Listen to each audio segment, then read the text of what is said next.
Welcome back to Mr. Hunter's book reading. This is The People of Sparks, Chapter 15, titled A Long, Hot Ride. Lena lay very still, or as still as she could with the jolting of the truck over the rutted road. Her eyes were at the level of the space between the two lowest slats of the crate, so she could see out just enough to guess where they were. Along the road by the river first, and then turning to go around the outskirts of the village.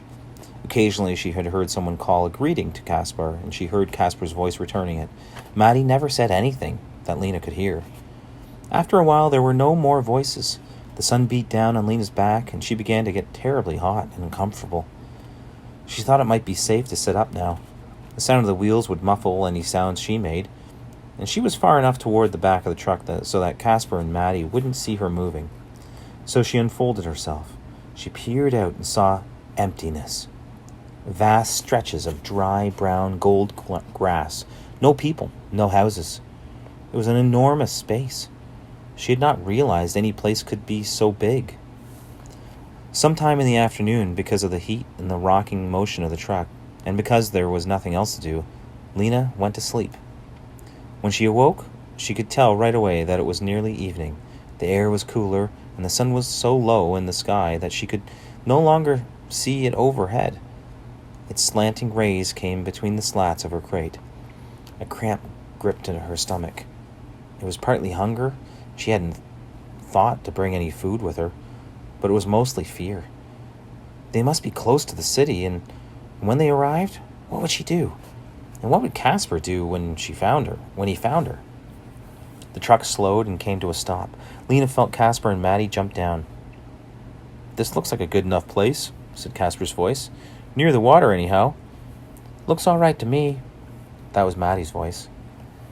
"I'll take the animals down to the stream," said Caspar, and Lena heard clanking and slapping sounds as he unbuckled the harnesses, and then the slow thud of the hooves as the oxen were led away.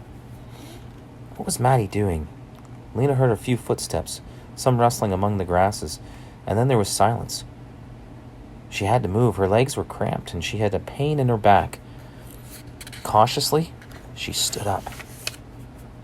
She stepped onto the first slat of the crate, and then the second. And when she got high enough to look out over the top edge, the first thing she saw was Maddie sitting on the ground a few feet away from the end of the truck, leaning against a tree and staring right at her.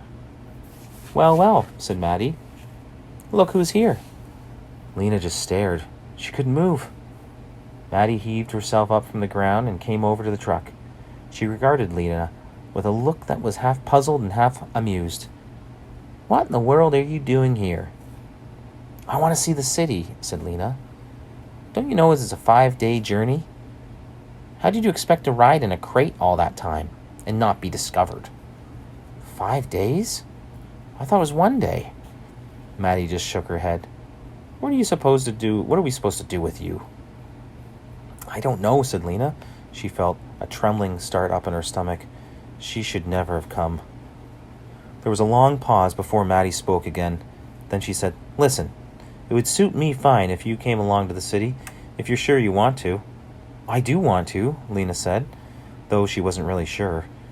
"Good," said Maddie, "because it looks like you have no choice." She smiled. It wasn't an unfriendly smile, but there was a quirk in it that seemed to say, "What a situation." "Stay there, then," she said. "I'll be back." She stamped away. Lena watched Maddie heading toward a strip of green grasses and low trees that must border the stream.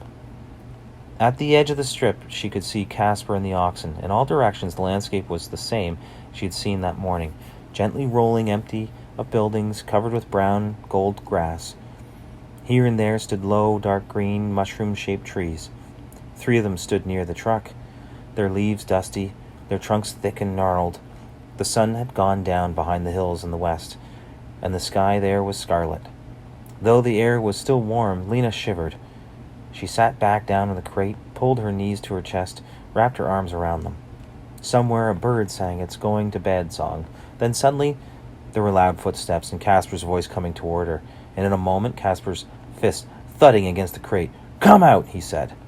Lena climbed out and stood on the truck looking down at him. "Jump down," he said. She jumped down. Casper glared at her. "So," he said, "a stowaway. What were you trying to do? Cause trouble? That's your idea of fun?" "No," Lena said. "I want to see the city." "What for?" A look of suspicion passed over Casper's face. "What do you know about the city?" "Nothing," said Lena. She wasn't going to tell Casper about her vision of the city, or the city might be for the people of Ember. "I just want to see it." "Well, too bad," said Casper. "Why should I take you there? Why would I want an extra person to feed? A kid to look after. Your ride stops here. You can go back where you came from." "1 second," said Maddie. "Listen to me before you decide. She could be useful to us." "Don't be ridiculous." Casper whacked his 2 big hands together as if to dismiss the subject. "Yes, she could," said Maddie. "When you're looking for something in a ruined place, you know how it is? Small spaces sometimes, tippy rubble where you need to step carefully. A small light person could go into places where you couldn't." Casper took a step back and studied Lena, still glowering. Lena tried to look as small and light as she could. "As for food," said Maddie, "she can share mine." "Ridiculous," said Casper again, but he kept his eyes on Lena. She could see he was thinking. "Come on, Casper," Maddie said. "Let's take her. We don't have much choice after all. The only other thing we can do is leave her here out by herself." She turned to Lena. "If we let you come," she said, "you'll have to work for us. You'll have to do what we say." "All right," said Lena, though she wasn't sure it was all right at all. Maybe it would be better to give up seeing the city and try to get back to Sparks from here. But how would she do that? She'd never be able to find her way, and the empty lands frightened her. She didn't want to be alone in such a vast, wild place. "But how will I get back again? Will you take me?" "You should have thought of that when you climbed into the truck," said Casper. "That's your problem, not ours." He turned to Maddie. "Right, partner?" "Well, certainly," Maddie said. "Now let's get settled for the night. The first thing we need is some kindling. Lena and I will go and gather it." Lena followed her out toward the trees. Once they were in among them, Maddie bent down and spoke to her in a low voice. "Don't worry. You were foolish to do this, but I won't let harm come to you. And I'll see you get home again somehow." She straightened up again. "Now," she said, "gather up some dry twigs and sticks and a few tufts of dry grass." They carried the sticks and grass back to where the truck was parked. There, Maddie scraped out some shallow hole in the ground with her heel of her shoe. In the hole, she set the smallest splinters of wood, arranging them in a sort of a square. Over these, she placed some of the sticks, and on top of those she added larger branches. She tucked in some handfuls of dried grass at the bottom of the sticks of the building. Until this point, Lena did not understand what she was doing, but when she pulled from her pocket a little cloth-wrapped package, unwrapped it, and took out a short blue-tipped stick, she knew. She took in a quick breath and stepped backward. Maddie held up one of the matches and said, "Have you ever seen one of these?" "Yes," said Lena. "Oh, you're lucky then," said Maddie. "They're rare." She struck the match across a rock, and the blue tip burst into flame. She held it.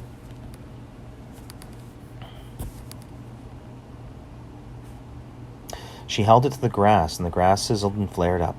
"Come and stand close," she said to Lena. "We need to shield this from the breeze until it gets going." But Lena stayed where she was, staring. The little flame at the heart of the stack of sticks flickered. It reached for the splintered end of a stick, caught it, and set it aflame. The sizzling grew to a hissing, and then to a crackling. Flames jumped and jumped higher, and there again was the orange hand stretching upward, with its pointed fingers waving, leaning toward her. Lena stumbled backward. She didn't want to be afraid, but Casper and Maddie weren't.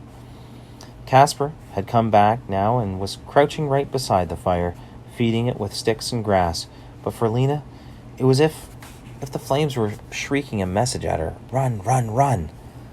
She stood 20 feet away, staring at the fire with a pounding heart. The wind blew a ribbon of smoke at her, and when she breathed, it stung the back of her throat. Maddie noticed after a while that she was out there. "Come closer, Lena," she called. "It won't hurt you." But Lena could not get her feet to walk toward the hissing, snapping blaze.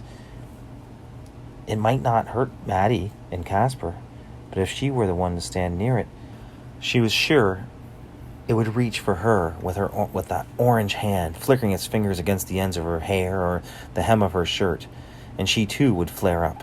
"I'm all right here," she said. "I don't want to be near it." Casper laughed. Maddie lumbered to her feet and came beside Lena. She put an arm around her. "You're shaking," she said. "Well, never mind. You don't have to be by the fire if you don't want to." From a box on the truck, she took out what was called traveler's cakes, lumps a little smaller than the fist, made of Lena knew not what, and she and Casper stuck them on the end of a stick and roasted them over the flame. "You have to get fond of these if you're a roamer," Casper said. "They keep well, and that's their best quality. You need them for those long stretches where there's no food or to be found anywhere." They were dry and tasteless, but Lena was hungry, so she didn't mind much. She ate hers standing up, and she licked her fingers when she was all through it. She wondered where they were going to sleep. There was no room on the truck, so she supposed they'd have to lie on the ground. It was quite dark now. A breeze had come up. From somewhere far away, she heard an animal noise. Yip, yip, yip. Then a long wail. Then an eerie chorus of wails. "What's that?" she asked Maddie. "Wolves," Maddie said. "Out hunting. They're not very close, so don't worry." Lena shivered. The darkness here was so enormous and so full of terrible things. In Ember, except when there was a blackout, people were almost always safe in their beds. When darkness came, that is. Lena wasn't used to being outside at night. She thought about Miss Myrtle, who would be getting into bed at the doctor's attic room now. Miss Myrtle would be worried about her. Poppy would be saying, "Where, Weena?" No one would imagine that she was out in this great emptiness, with nothing between her and the sky. Maddie took some rolled-up blankets from the truck and spread them on the ground. She put 2 of them close to the fire, and the third she offered to Lena. "Put this wherever you want to sleep," she said. Lena walked over to take the blanket, and as she did, Casper tossed a big branch onto the fire, and sparks sprayed up. Some flew sideways and caught by the wind. Lena jumped away, but a few sparks landed on her socks. She stamped her foot out frantically, but this only made the sparks burn brighter. The threads of her socks glowed. On her ankle she felt a pain like a fierce bite. "No!" she cried.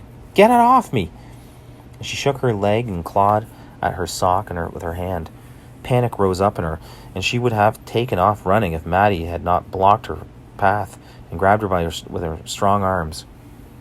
When she'd stopped her, she bent down and put a hand over the burning place in Lena's sock, and when she took her hand away, the glow was gone. But the pain was still there.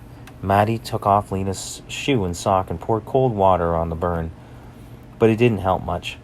All night, Lena huddled on the ground under the thin blanket, gritting her teeth against the pain of her leg, and wishing she had never come on this awful journey.